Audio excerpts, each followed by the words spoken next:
Bon matin à tous et à toutes.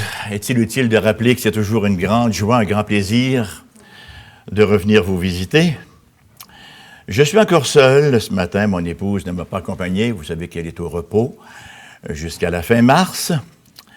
Elle se repose de moi, en quelque sorte. Vous savez, comme je mentionnais il n'y a pas si longtemps dans une prédication à Québec, un petit incident. Vous connaissez Diane, hein? Elle a un petit caractère très particulier. C'est ce qui m'a séduit d'ailleurs. Lorsqu'elle était nouvelle chrétienne, dans son église à Pointe-Saint-Charles, elle entendait les autres chrétiens qui priaient « Seigneur, tu sais que j'ai une grosse épreuve présentement, délivre-moi de mes épreuves. » Merci beaucoup. Et elle n'en avait pas d'épreuve et elle se sentait très complexée. Alors elle s'est mise à prier pour que le Seigneur lui envoie des épreuves. Et comme le Seigneur fait toujours plus qu'on lui demande et qu'on pense, il a répondu à sa prière, elle m'a épousé. Alors voilà.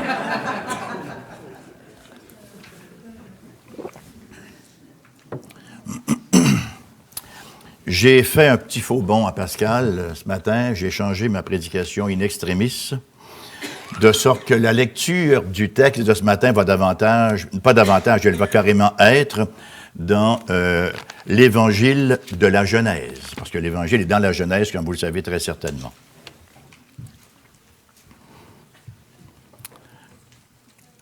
Parmi toutes les séries que j'ai eu le privilège d'enregistrer dans le cadre de mon émission Parole du matin à CFOI, ma série sur la Genèse a été celle qui m'a apporté le plus de joie, pour moi-même personnellement, vous voyez.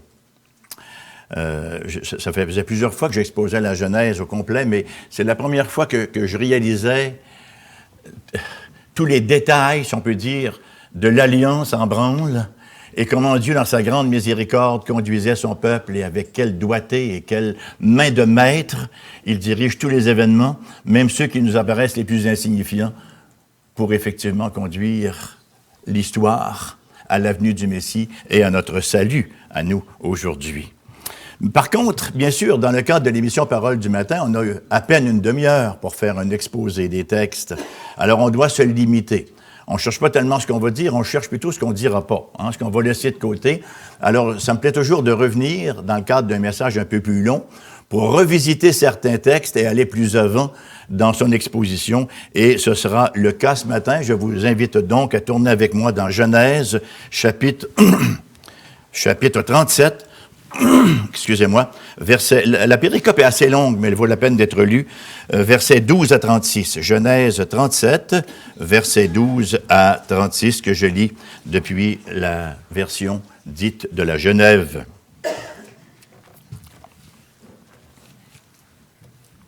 Une histoire qui nous est familière, sans aucun doute. Tu connais l'histoire de Joseph? Tu connais l'histoire de Joseph? Oui, tu connais l'histoire de Joseph? Oui. Alors, on va la reconnaître aujourd'hui. Verset 12, parole du Seigneur. Les frères de Joseph étant allés à Sichem pour faire paître le troupeau de leur père, Israël dit à Joseph, « Tes frères ne font-ils pas paître le troupeau à Sichem? Viens, je veux t'envoyer vers eux. » Et il répondit, « Me voici. » Israël lui dit, « Va, je te prie, et vois si tes frères sont en bonne santé, et si le troupeau est en bon état, et tu m'en rapporteras des nouvelles. » Il l'envoya ainsi de la vallée d'Hébron, et Joseph alla à Sichem. Un homme le rencontra comme il errait dans les champs. Il le questionna en disant, « Que cherches-tu? » Joseph répondit, « Je cherche mes frères. Dis-moi, je te prie, où ils font paître leur troupeau. » Et l'homme dit, « Ils sont partis d'ici. Je les ai entendus dire, allons à Dothan. » Joseph alla après ses frères et il les trouva à Dothan. Ils le virent de loin et avant qu'il soit près d'eux, ils complotèrent de le faire mourir. Ils se dirent l'un à l'autre, « Voici le faiseur de songes qui arrive. Venons maintenant, tuons-le et jetons-le dans une citerne, dans une des citernes. Nous dirons qu'une bête féroce l'a dévoré et nous verrons ce que deviendront ces songes. » Ruben entendit cela et le délivra de leurs mains. Il dit, « Ne lui ôtons pas la vie. » Ruben leur dit, « Ne répandez point de sang, jetez-le dans cette citerne qui est au désert, et ne mettez pas la main sur lui. » Il avait le dessein de le délivrer de leurs mains pour le faire retourner vers son père. Lorsque Joseph fut arrivé auprès de ses frères, ils le dépouillèrent de sa tunique, de la tunique de plusieurs couleurs. Le beau mot polypo de couleur, ce qu'on retrouve dans Jacques pour les épreuves, n'est-ce pas? Alors, de plusieurs couleurs qu'il avait sur lui. Ils le prirent et le jetèrent dans la citerne. Cette citerne était vide, il n'y avait point d'eau. Ils s'assirent ensuite pour manger. Ayant levé les yeux, ils virent une caravane d'Ismaélites venant de Galade. Leurs chameaux étaient chargés d'aromates, de baume et de myrrhe qu'ils transportaient en Égypte. Alors Juda dit à ses frères, « Que gagnerions-nous à tuer notre frère et à cacher son sang? Venez, vendons-le aux Ismaélites, et ne mettons pas la main sur lui, car il est notre frère, notre chair. » Et ses frères l'écoutèrent. Au passage des marchands madianites, ils le tirèrent et firent remonter Joseph hors de la citerne, et ils le vendirent pour 20 cycles d'argent aux Ismaélites qui l'emmenèrent en Égypte. Ruben revint à la citerne, et voici Joseph n'était plus dans la citerne. Déchira ses vêtements, retourna vers ses frères et dit, « L'enfant n'y est plus, et moi, où irai-je? » Ils prirent alors la tunique de Joseph, et ayant tué un bouc, ils plongèrent la tunique dans le sang. Ils envoyèrent à leur père la tunique de plusieurs couleurs en lui faisant dire, « Vois ce que nous avons trouvé. Reconnais si c'est la tunique de ton fils ou non. » Jacob l'a reconnue et dit, « C'est la tunique de mon fils. » Une bête féroce l'a dévoré. Joseph a été mis en pièces. Et il déchira ses vêtements. Il mit un sac sur ses reins. Il porta longtemps le deuil de son fils. Tous ses fils et toutes ses filles vinrent pour le consoler, mais il ne voulut recevoir aucune consolation.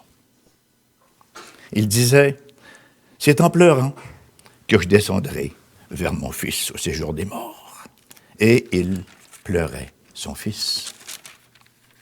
Les Madianites le vendirent, Joseph, en Égypte, à Potiphar, officier de Pharaon, chef des gardes. Notre Dieu, c'est ta parole. Veuille maintenant, Seigneur, la transcrire dans nos cœurs pour ta gloire, pour l'avancement de ton règne, le plus grand bien de tes enfants, que tu aimes d'un amour éternel, en Jésus-Christ. Amen.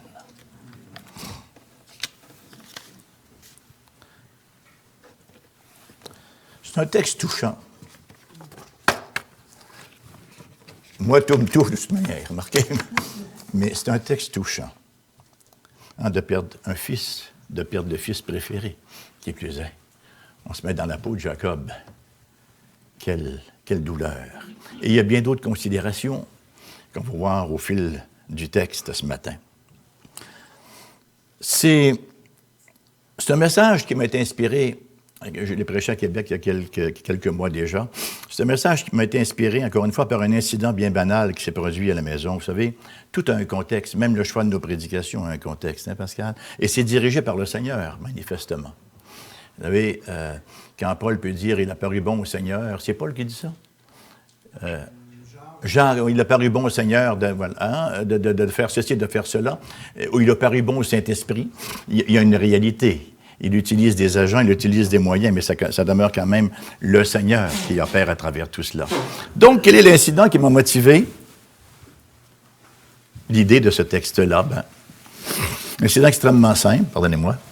Mon épouse, il y a quelques mois, prend un beau plat en pyrex, là, un petit Tupperware, comme on dit en hébreu, là, vous savez, qu'elle sort de l'armoire, et le plat lui glisse entre les mains, et bien sûr, le Corningware va atterrir sur la céramique. C'était un plat, ça n'était plus un, mais c'était, on en parlait au passé, bien sûr, il a littéralement volé en éclats. Bon, écoutez, c'est un Corningware. Il y en a encore sur le marché, malgré que c'est beaucoup trop coûteux pour rien. Mais on prend le balai, on ramasse les morceaux, les miettes, on fait un peu le ménage et c'est tout. Et à la première occasion, dans un marché aux puces, on le remplace, vous voyez? Ce que nous fîmes. La vie n'est pas très impactée, si vous me passez l'expression, par le fait qu'un plat Tupperware vole en éclats. Mais c'est une toute autre histoire lorsque nos rêves les plus chers volent en éclats. On ne peut pas les ramorcer avec un pot de poussière et un balai. Lorsque nos rêves les plus chers, les rêves autour desquels tournaient nos vies, n'est-ce pas, qui en faisaient le cœur et l'essence, volent en éclats. Et effectivement, c'est ce que nous voyons ce matin. L'histoire est tout autre, donc, lorsqu'on est ainsi impliqué. Lorsque nos rêves tombent sur la céramique de la réalité. Parce que la vie, vous savez, c'est un parcours iconoclaste. Hein? C'est un parcours iconoclaste au terme duquel les quelques images qui ont survécu ont été considérablement renouvelées. C'est un personnage de 71 ans qui vous en témoigne. Hein? Ça ne veut pas dire que la vie n'est pas belle, mais elle a d'autres couleurs. Elle prend d'autres formes. C'est comme l'amour, d'ailleurs. Hein? Enfin, c'est une autre histoire.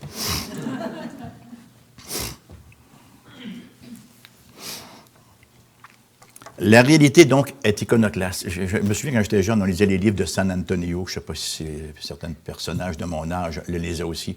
Et San Antonio disait toujours « Enlevez-moi tout, mais pas mes illusions ». Ça fait mal, faire enlever ses illusions, faire briser ses images. C'est la raison pour laquelle le monde, en général, vit à peu près dans une préadolescence et refuse de voir la réalité en face. Que nos gouvernements dépensent comme si il y avait une grosse poche d'argent qui n'a pas de fond et qu'on fait rêver les autres en leur faisant toutes sortes de promesses électorales de prospérité, de bonheur. On refuse de vivre dans la réalité. On ne veut pas les perdre, nos images. Pourtant, la réalité, on vit dedans.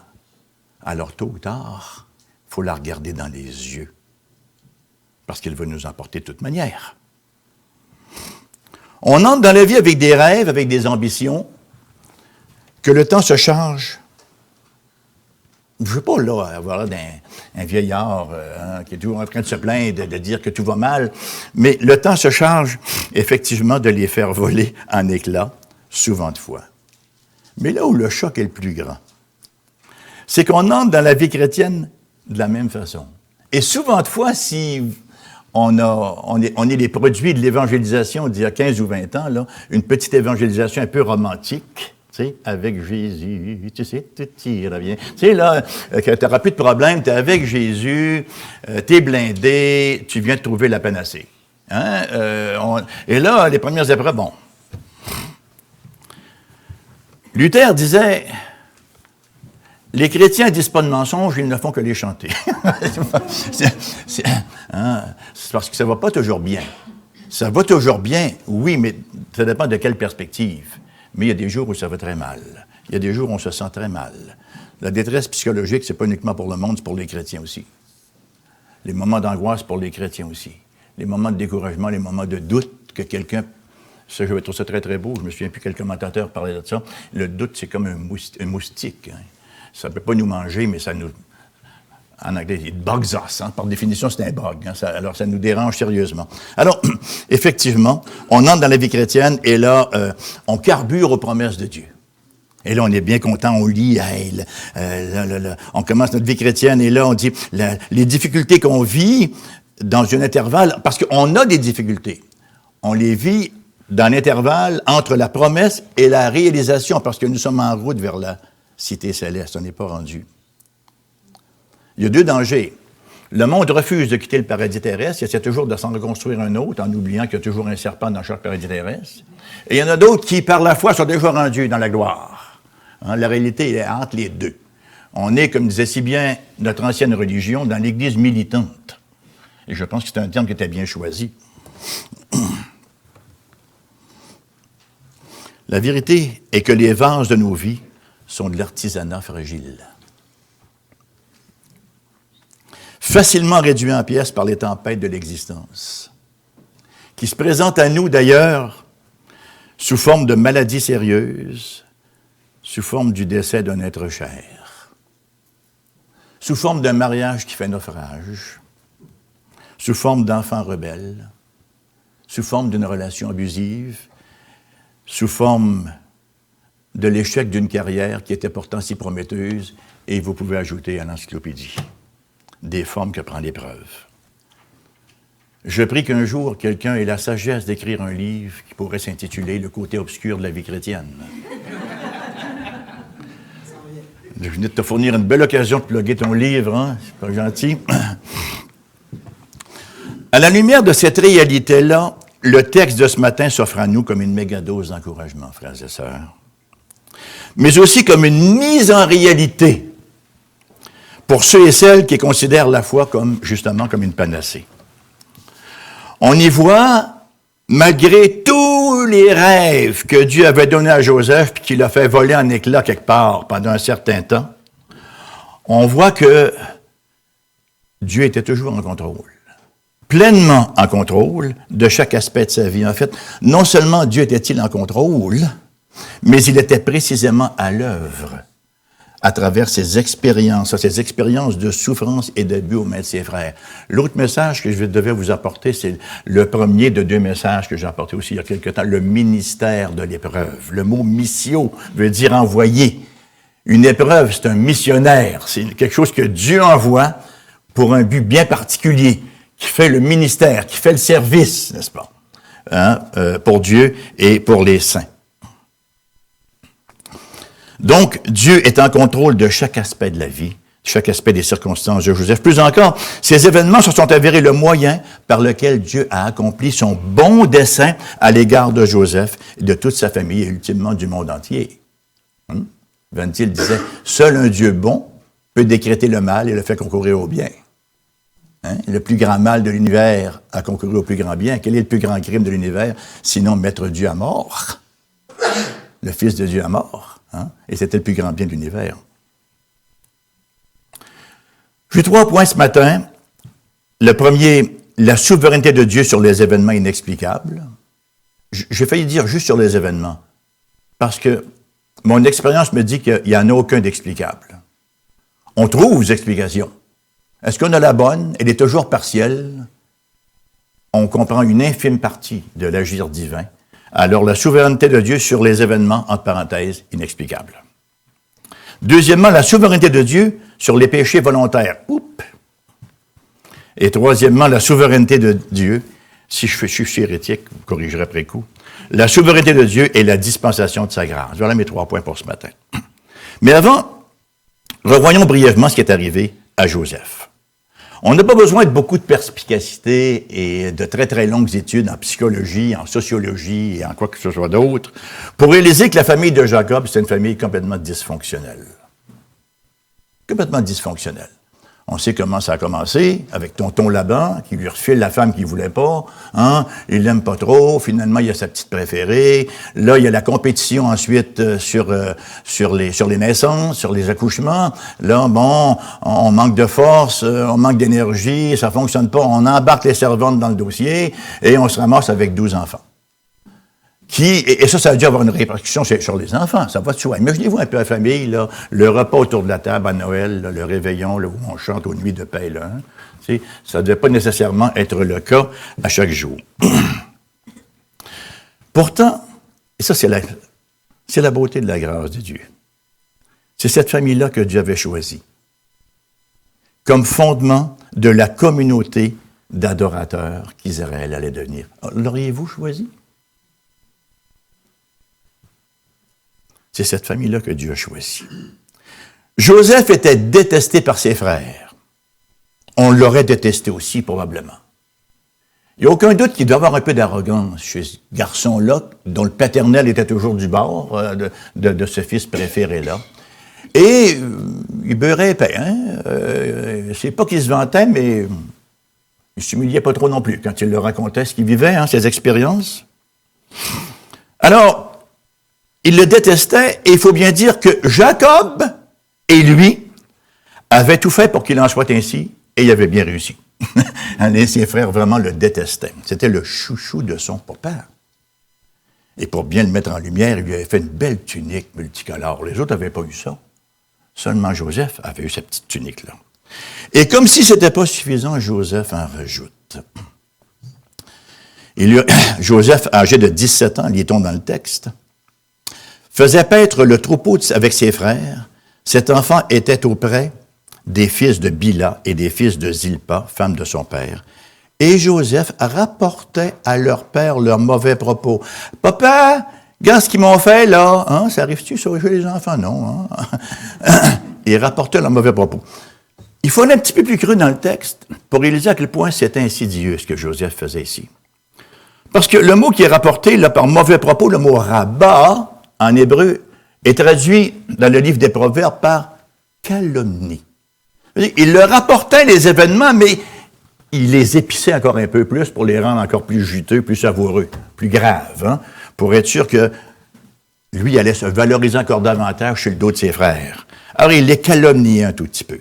Littéralement, Joseph faisait des mauvais rapports à son père, concernant ses frères. Et pour couronner le tout, il rêvait. Hein? Comme si c'était passé. Il raconte ses rêves à la famille, rêves dans lesquels il dominait sur eux. Hein? Comment se faire des amis, page 31. Hein? Là, j'ai rêvé que toute la famille venait. Vous étiez tout à genoux devant moi. Ah oui. Ah, amen. Ah, oui. Ses frères devaient se dire, il est donc aimable, ce petit chérubin-là. Hein? Ce qu'on ferait sans lui. La situation était telle, nous rapporte le verset 4, qu'il nous est dit qu'il ne pouvait plus lui parler avec amitié. Littéralement, dans l'hébreu, il ne pouvait plus lui parler avec shalom. On sait que le shalom de Dieu, c'est beaucoup plus qu'une absence d'agression. Hein? C'est une grande paix, c'est relationnel, c'est l'accord d'une faveur répandue avec générosité. Il ne pouvait plus lui parler avec shalom. Étonnamment, malgré cela, le verset 14 nous dit, Israël lui dit, va, je te prie, et vois si tes frères sont en bonne santé, va voir si tes frères sont en shalom, c'est le même mot. Intéressant, hein? Et si le troupeau est en bon état, tu m'en rapporteras des nouvelles. Et il l'envoya ainsi de la vallée d'Hébron, et Joseph se rendit à Sichem. Alors, on sait ce qui se produit. Il s'en va là, il ne les trouve pas, il vagabonde, il erre un peu, il fouille, il fait un peu de porte-à-porte. Hein? Et finalement, il rencontre quelqu'un qui lui dit, ben, tes frères sont à Dothan. Alors, il se rend à Dothan et ses frères le voient venir de loin. Et là, ils se disent, ben voilà, c'est l'occasion rêvée, ça va être sa fête. Hein? Et on se prépare effectivement pour un fratricide. On voulait le mettre à mort pour plusieurs d'entre eux. C'était leur réaction première. Et on sait ce qui se produit, on l'a vu dans le texte. Bon, Ruben intervient, on le met dans une citerne finalement en attendant. Quand on met dans une citerne, là, on s'entend là. C'est pas une belle citerne, n'est-ce pas, tout équipée, là, tu sais, une espèce de condo d'otanien, là. C'est plein de boue, c'est plein de n'importe quoi là-dedans, vous pouvez y crever, vous voyez. Même chose est arrivée à Jérémie, d'ailleurs.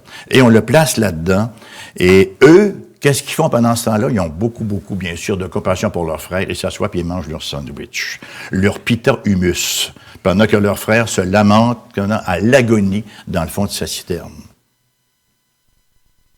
Merci, Seigneur, pour la famille, l'amour des frères. Hein? La famille de l'Alliance, c'est pas petit, hein?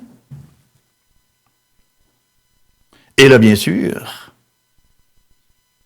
lève les yeux, il va venir une caravane de Madianites. Ah, mais écoute, on pourrait faire une pièce avec, à la place de le tuer. On va le vendre. Génial! Non, mais c'est des Juifs. Oh, puisque j'ai moi été... non, mais tu sais, on aime ça faire une pièce, hein, on est tous des Juifs spirituels. Nous sommes l'Israël de Dieu. J'ai réussi à corriger ça un peu, là, oui. Alors, effectivement, ils le vendent 20 cycles. Nous désirons présenter à la communauté hassidique nos plus humbles excuses. Alors voilà qu'ils le vendent donc, et ils gardent la tunique, bien sûr, et on sait ce qu'ils font avec. Ils la trempent dans le sang d'un bouc, et ils l'envoient à leur père. Ils mentent pas, hein? Ils disent pas, il y a un bouc qui l'a dévoré. Voici sa tunique. Non, voici la tunique de ton fils, est-ce que tu la reconnais? c'est subtil. On est bon dans la manipulation, hein? Tu t'impliques pas trop, tu te gardes une porte de sortie. Alors, voici ce que nous avons trouvé. Reconnais là, si c'est la tunique de ton fils. Il y a quelque chose quand même d'ironique, parce que le Seigneur, dans sa grâce, le Seigneur a de l'humour. Hein, s'il n'y en avait pas, il n'y aurait plus d'église, hein, parce qu'on y est tellement risible. On est pleurable, mais on est risible tellement souvent aussi. Il y a quelque chose d'ironique ici. Jacob est trompé par une tunique et un bouc mort. Est-ce que c'est pas comme ça que lui-même avait été trompé? Ou avait trompé son père? dans l'histoire d'Ésaü pour lui voler son droit d'aînesse, en complicité avec sa chère maman? Hein? La tunique de son frère Ésaü, le bouc qu'elle allait faire cuire, la maman, pour lui servir la nourriture. Exactement le même truc, il se fait faire la même passe. Il y a quelque chose d'humoristique là-dedans, et c'est comme ça qu'il avait dérobé la bénédiction de son frère Ésaü. Jacob refuse toute consolation. Ça a dû être extrêmement humiliant pour les autres enfants. Il en restait 11, mais eux autres n'étaient pas importants. Jacob avait perdu goût à la vie. Joseph était mort. Les autres enfants, ils ne semblaient pas trop s'en soucier. Joseph, son premier-né de Rachel. Il faut prendre aussi en considération, les patriarches, là, se promenaient ayant constamment à l'esprit la promesse d'un sauveur qui allait venir. La promesse messianique. Ça, c'est depuis le protévangile en Genèse 3. Les patriarches se promenaient avec ça. Et Jacob, et j'ai presque envie de dire à juste titre jusqu'à un certain point, avait la conviction que c'est de Joseph que viendrait la lignée messianique. D'abord, c'était le fils de Rachel, sa préférée. Et dans un deuxième temps, il y avait les rêves qui venaient appuyer le tout, vous voyez. Mais le choix des hommes et le choix de Judas, c'est deux mouvances différentes. Le choix de Dieu, c'est deux mouvances différentes. Dieu lui avait choisi Judas, quatrième de Bila, de la servante de Léa. Non, sa servante, oui, de Léa. Le quatrième de Léa, Dieu avait choisi Judas. Alors lui, là, Joseph vient de mourir, son premier-né, le fils par lequel il était convaincu qu'il viendrait générer la postérité messianique, donc c'était terminé. Plus de Joseph mort, comment cette promesse s'accomplirait-elle? C'est un peu comme les disciples d'Emmaüs, qui se promènent, le nez piqué dans le nombril. Hein? On pensait bien que ce serait lui mais voilà maintenant 3 jours, il est mort. Là, le fils, supposément le fils de la promesse, était mort. Vous voyez. Alors, tous ses espoirs, tout ce qu'il nourrissait dans son cœur, était réduit à néant. Et c'est ici pour Jacob, donc beaucoup plus que la mort d'un fils. C'est l'extinction de la plus grande promesse de Dieu, dans sa compréhension limitée des choses, pour le moment. Et pendant que Jacob agonise de chagrin, arrive en Égypte Joseph, selon le plan providentiel de Dieu. On sait ce qui s'est produit, on l'a revendu à nouveau, c'était devenu la marchandise, on l'a revendu à Potiphar. Et ça m'amène à mon premier point, parce qu'on n'a pas commencé encore. La souveraineté de Dieu sur les événements dits inexplicables. Premier point, le plus évident, c'est le contrôle de Dieu sur toutes nos circonstances, une leçon qui transcende d'ailleurs tout au long du récit qu'on a lu ce matin. Tout au long de nos vies, Dieu est en contrôle. Voyons d'abord les supposées coïncidences. C'est quand une drôle d'adon, puis ça donne bien, là, tu sais, comme on dit souvent, là. Les supposées coïncidences nécessaires pour que Joseph aboutisse en Égypte. Jacob, je dis bien, devait d'abord l'envoyer vers ses frères. Ça nous étonne un peu qu'il l'envoie vers ses frères. C'était au risque, ça, mais peut-être qu'il n'était pas au courant trop des relations plus ou moins abrasives, houleuses, qu'il entretenait avec ses frères. Joseph devait ensuite rencontrer l'homme qui lui dit que ses frères sont à Dothan. Ça non plus, ça ne tombe pas sur le coup de l'évidence. Il aurait pu rencontrer bien d'autres mondes, mais il rencontre précisément celui qui avait entendu les frères dire « on va aller à Dothan ». Hein? Alors, si ses frères étaient restés à Sichem, il les aurait trouvés, ils n'auraient jamais été sur la route des caravanes. Les caravanes ne passaient pas par Sichem, passaient par Dothan. Voyez-vous comment Dieu amène... Ça a l'air... Tu sais, Dieu n'est pas nerveux, il prend son temps, et chaque détail dit naturel, chaque détail de nos vies contribue au scénario divin. L'intervention de Ruben qui empêche le meurtre. Bon, la citerne, c'est pas agréable, mais quand même, il a encore envie de sauver sa peau, vous voyez. Le passage de la caravane ismaélite se dirigeant précisément vers l'Égypte, non pas vers une autre direction, mais vers l'Égypte. Et la vente de Joseph à Potiphar. Bon, tout est en place pour la suite du plan de Dieu. Finalement, Jacob, donc, et trompé par ses fils. Tout cela prend place pour le salut ultime de la famille, leur salut de la famine qui va éventuellement se produire. Maintenant, c'est important de s'arrêter à la confusion et au chagrin de Jacob, à la confusion et au chagrin de Joseph là-dedans aussi. Pensez un peu à Joseph, là. Il y a eu des rêves, là. C'est pas parce qu'il a mangé une pizza avant de se coucher qu'il y a eu ces rêves-là, tu sais. C'est des rêves révélatoires. Nous sommes dans un contexte de révélation, tantôt d'une manière, tantôt d'une autre, comme le dit si bien l'Épître aux Hébreux. Hein? Dieu ne se révèle plus maintenant de cette manière-là, parce que maintenant il s'est révélé par le Fils, il a mis le mot final. Mais à l'époque, il se révélait comme cela, souvent fois par les rêves, par toutes sortes d'éléments surnaturels. Alors lui, Joseph, sa vie est basée là-dessus. Il y a quelque chose de grand pour moi qui s'en vient. Et là, bon, la citerne, il se dit, waouh, je suis assez loin de mes rêves, là. Mais, ça dure un temps. Il sort de là, puis, oups, je me retrouve esclave de Madianite. Pas fort non plus. Et là, finalement, il se retrouve esclave de Potiphar. Et là, il faut quand même admirer le gars qui n'a pas perdu la foi dans tout cela. Il fait de son mieux pour servir le mieux possible et pour se garder pur. Ça, c'est impressionnant. Comment il a vécu cela avec la femme de Potiphar. Et quelle a été la récompense pour sa fidélité à Dieu?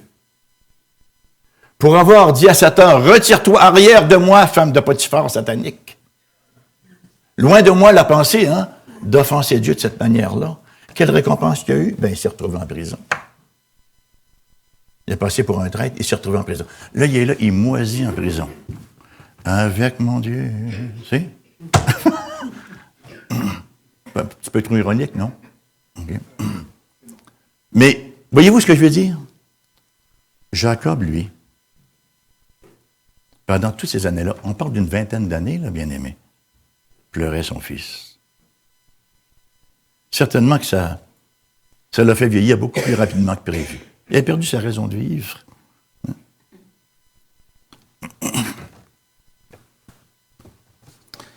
Dieu est parfaitement souverain. Et pourtant, son contrôle souverain inclut la destruction de la paix et du bonheur de ces deux hommes-là.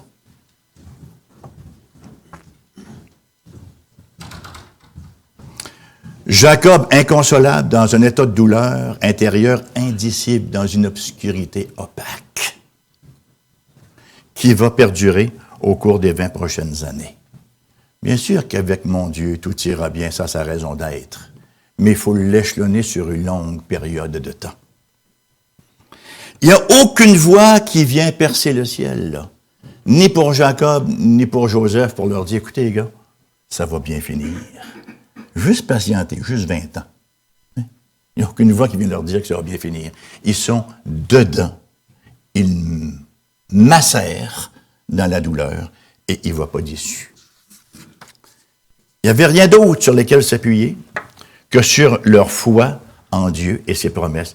Puis c'est une foi qui était en eux avant la venue du Christ Jésus, bien inférieure en évidence, si vous me passez l'expression, malgré que je ne suis pas un évidentialiste.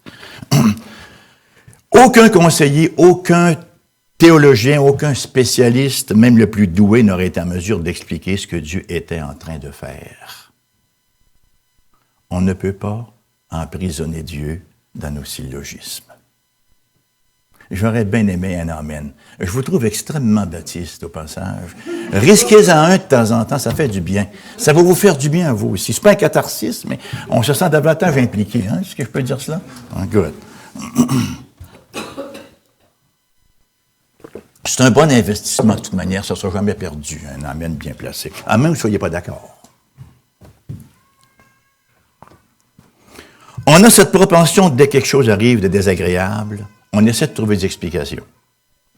Ah, la prochaine fois que je vais faire ça, donc je n'aurai plus la douleur. Tu sais, on essaie de tout expliquer, to explain away, comme on dit en anglais, pour se débarrasser de la situation et se sécuriser là-dedans. C'est pas tout à fait comme ça que ça se passe. Il va falloir plusieurs années, il va falloir plusieurs tournants dans cette histoire avant que la nécessité, et je dis bien la nécessité de ces événements-là, puisse devenir claire.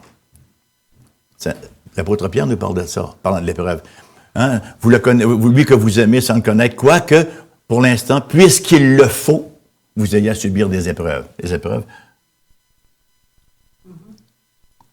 c'est un package. Je ne sais pas comment tu comptes ça pour une voiture. Là, oui, c'est une espèce de package. C'est pas un ajout qu'on fait. Là, je vais prendre ça en option. C'est pas une option. Voilà. Hein, ça fait partie de nos vies. Ça fait partie du modèle de base, comme dirait l'autre. Mais à la fin, la foi et l'espérance triomphent et les doutes et le désespoir sont vaincus. C'est un encouragement pour nous lorsqu'on expérimente le goût amer de ce que les Anglais appellent « the dark side of God's providence », et de ce que les Québécois désormais vont appeler le côté obscur de la vie chrétienne. Dans ces moments-là, on est porté soit à douter de la souveraineté divine ou de sa bonté, mais surtout, on sait que Dieu est là, on sait qu'il est tout-puissant, mais là où on doute, c'est « Ah, il n'interviendra pas pour moi là-dedans. Hein, » c'est souvent de fois, à la base, là où on en arrive dans l'épreuve. Et en même temps, on peut se dire, si Dieu existe et qu'il m'aime tant que cela, peut-tu ne même pas réduire en confetti mes plus beaux rêves? Il faudrait qu'il m'en laisse un petit peu, une petite touche. Il ne peut pas ainsi faire basculer ma vie dans des circonstances aussi douloureuses. Laissons l'expérience de Joseph nous parler ici.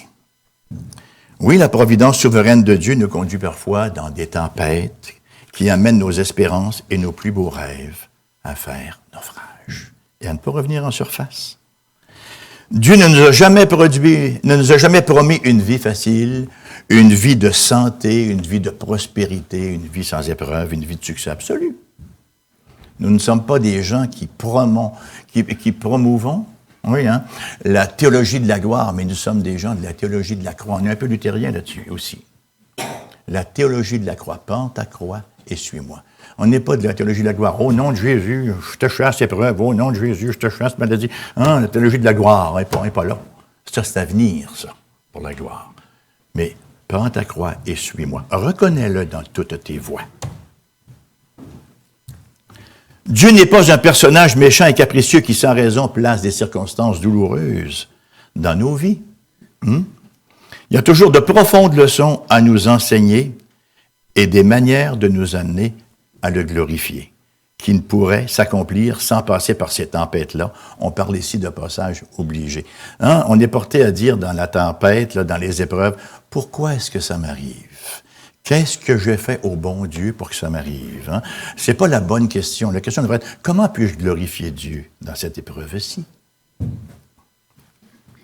Joseph n'aurait pu sauver son peuple s'il était demeuré confortablement surprotégé dans ses pantoufles à la maison.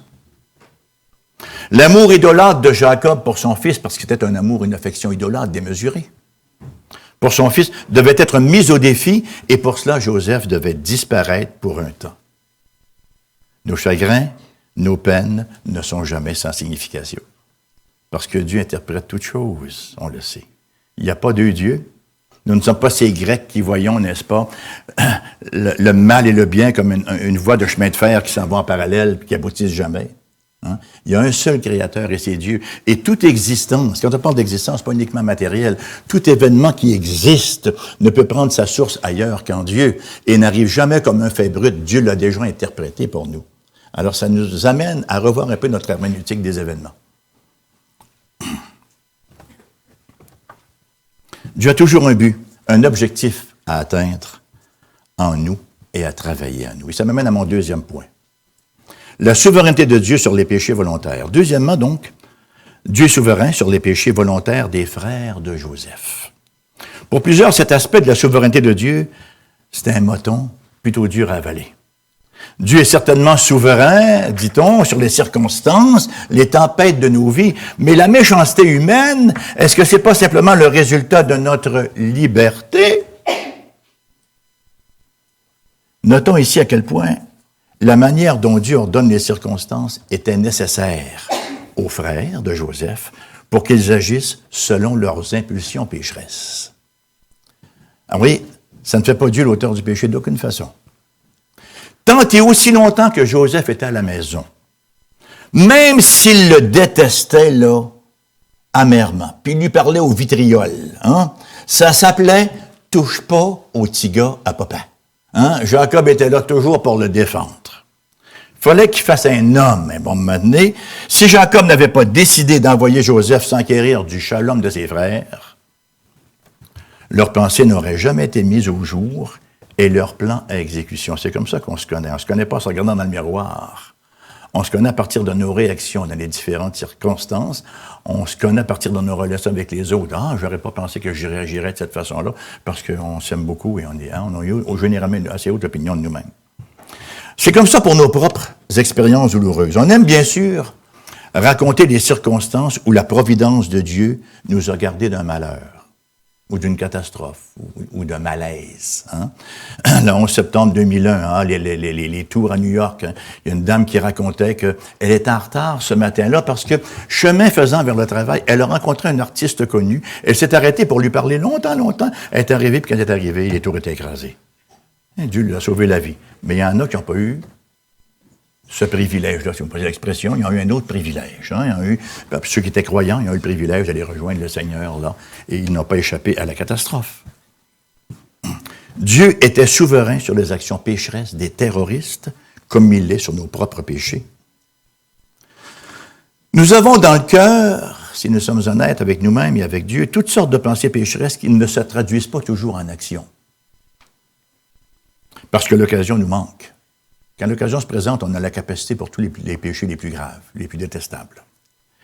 Il arrive aussi qu'on se retienne de péchés extérieurs en raison de la présence d'autres personnes, notre réputation, ou par crainte de se faire prendre, ou en raison des tabous sociaux. C'est la grâce du Seigneur pour nous et pour les autres aussi. C'est la grâce du Seigneur si nous vivions dans un monde où chacun agissait selon sa propre pensée pécheresse dans son cœur, ce serait plus le monde. Ce serait, comme on dit souvent, c'est l'enfer. Mais là, ce serait l'enfer. Parce que ça va être ça, l'enfer. Là, il n'y aura plus de retenue. Il n'y aura plus de grâce commune en enfer. Dieu va être présent en enfer, bien sûr. Il va être présent dans sa colère. Merci au Seigneur pour sa grâce pour nous. En d'autres moments, cependant, pour des raisons qui lui appartiennent, Dieu enlève cette force restreignante. Et il nous place dans une situation où nous avons à la fois la motivation et l'occasion de donner libre cours à nos péchés. À noter que le Seigneur ne crée pas le péché, il n'en est jamais l'auteur. Il demeure cependant souverain sur nos péchés en contrôlant toutes les circonstances et les influences qui nous amènent au point où la semence d'un péché particulier dans nos cœurs croît jusqu'à la pleine éclosion. Proverbe 30, verset 8-9. « Ne me donne ni richesse ni pauvreté. Accorde-moi le pain qui m'est nécessaire, de peur que dans l'abondance, je ne te renie et ne dise qui est l'Éternel, ou que dans la pauvreté, je ne dérobe et m'attaque au nom de mon Dieu. » C'est ce que la prière de notre Père veut dire quand on dit « Ne nous induis pas en tentation. » Ne mets pas dans une situation où je vais être vraiment tenté de donner libre cours à mes passions. Lorsque nous péchons, dans sa grâce, Dieu nous montre de quoi nous sommes capables. On a souvent, comme je disais tantôt, une très haute opinion de nous-mêmes, hein? Et parce que Dieu nous a donné soit un environnement qui est moins propice au mal, c'est ce qui fait que parfois on peut être séduit envers les autres qui n'ont pas eu le même arrière-plan. Hein? On ne part pas tous du même endroit. Ça n'existait pas l'égalité dans le monde. Donc, même si ce n'est pas dans un régime communiste, on veut toujours que tout soit égal. L'égalité des hommes et des femmes, l'égalité des ci et des ça, puis l'égalité... Hein? Ça n'existe pas l'égalité. On ne vient pas au monde égaux. Il y en a qui viennent au monde plus brillants que d'autres, il y en a qui viennent au monde plus capables, il y en a qui viennent au monde dans des circonstances plus propices, il y en a qui viennent au monde dans des circonstances extrêmement handicapantes, vous voyez, ou dans une famille toute croche. Il n'y a pas d'égalité. Alors, on ne part pas tous du même point, et notre progression dans l'Église ne se fait pas non plus tout au même rythme. D'où l'importance de se supporter les uns les autres, et si quelqu'un a à se plaindre de l'autre, voilà, qu'il pardonne comme nous avons été pardonnés.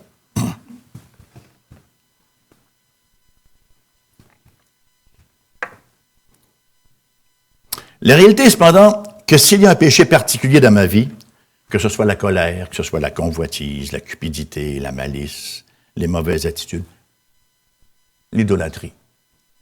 Vous savez, c'est quoi l'idolâtrie? C'est tellement subtil. Ah, l'idolâtrie, Ancien Testament, les statues. Ah. C'est un infime aspect d'idolâtrie. Je trouve qu'il fait chaud. On est sur caméra? Ah, il faut que je gère mon papillon devant. On est sur caméra, OK. Ah, ils sont habitués. Alors, donc, l'idolâtrie, on trouve un bel exemple d'idolâtrie dans le livre d'Esther. Connaissez le livre d'Esther? Là, le bouton. Allez, on retrouve qui dans le livre d'Esther, entre autres? Ce cher Haman. Haman, hein? Haman qui était qui était le numéro 1 là, du roi. Vous savez, le roi ne jurait que par Haman. Il y en avait seulement qu'un dans le pays qui n'avait pas de considération pour Haman, c'était Mardoché. Alors quand Haman sortait, tout le monde, il s'agenouillait, il baisait la bague, whatever.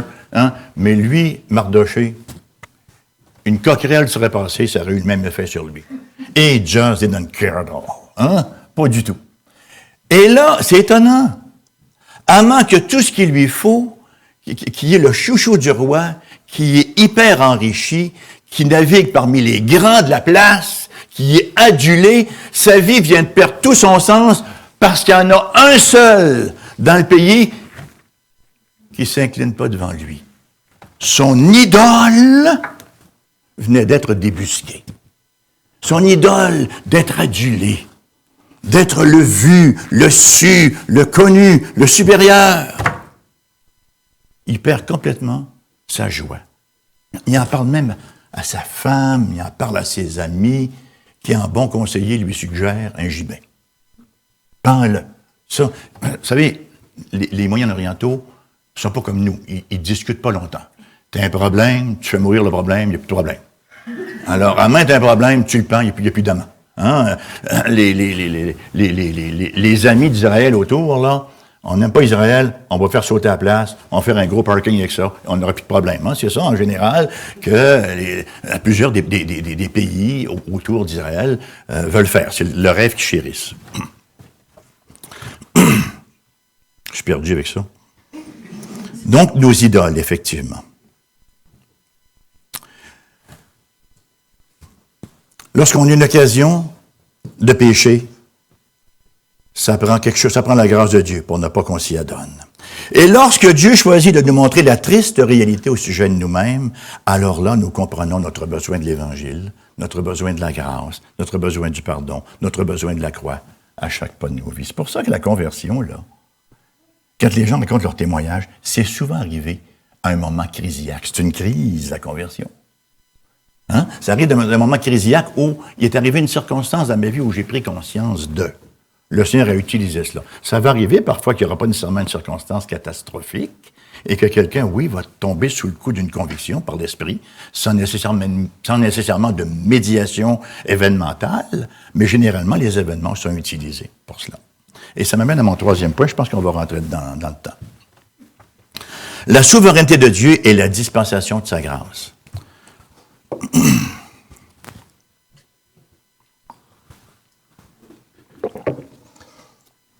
Comment est-il possible qu'un Dieu saint, dont les yeux sont trop purs pour voir le mal, c'est ce que nous dit le prophète Habakkuk, chapitre 1, verset 3, utilise souverainement nos péchés pour sa gloire et pour notre bien? Question intéressante, qui a l'air paradoxale, hein? La réponse se trouve dans l'Évangile. La réponse se trouve dans l'Évangile dont nous avons une préfiguration frappante dans ce chapitre 37. Dieu le Père envoie son Fils dans le monde pour vivre parmi les descendants des frères de Joseph, pour rechercher leur shalom. Contrairement à Jacob, ce père aimant savait pertinemment bien comment tout cela allait tourner au vinaigre. Le Père, pas plus que le Fils, n'a été surpris par la croix, vous savez. Dans l'histoire du chapitre 37, Dieu empêche les frères de Joseph de lui enlever la vie. Cependant que Dieu n'empêchera pas le meurtre de ceux qui détestaient Jésus, le meurtre de Jésus par ceux qui le détestaient.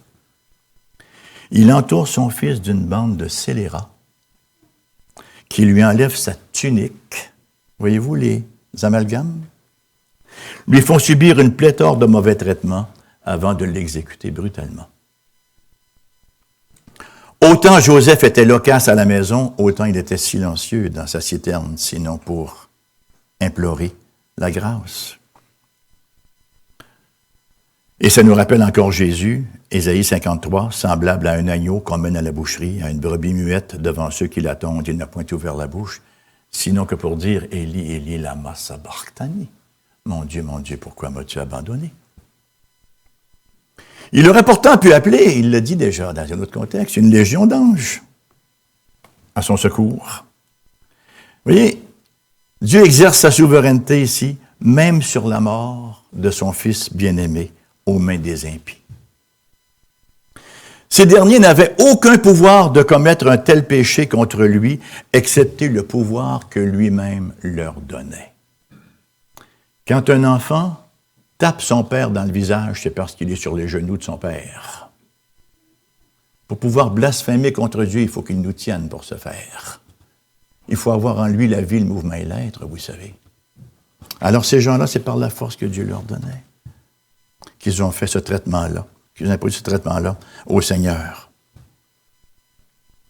Chacun de leurs souffles moqueurs venait ultimement de lui. La puissance du bras qui plantait les clous dans ses mains et dans ses pieds, c'était la puissance que Dieu leur accordait.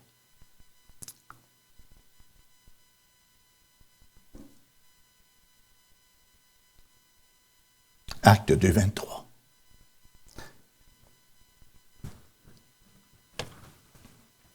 Cet homme, livré selon le dessein arrêté et selon la prescience de Dieu, vous l'avez crucifié, vous l'avez fait mourir par la main des impies.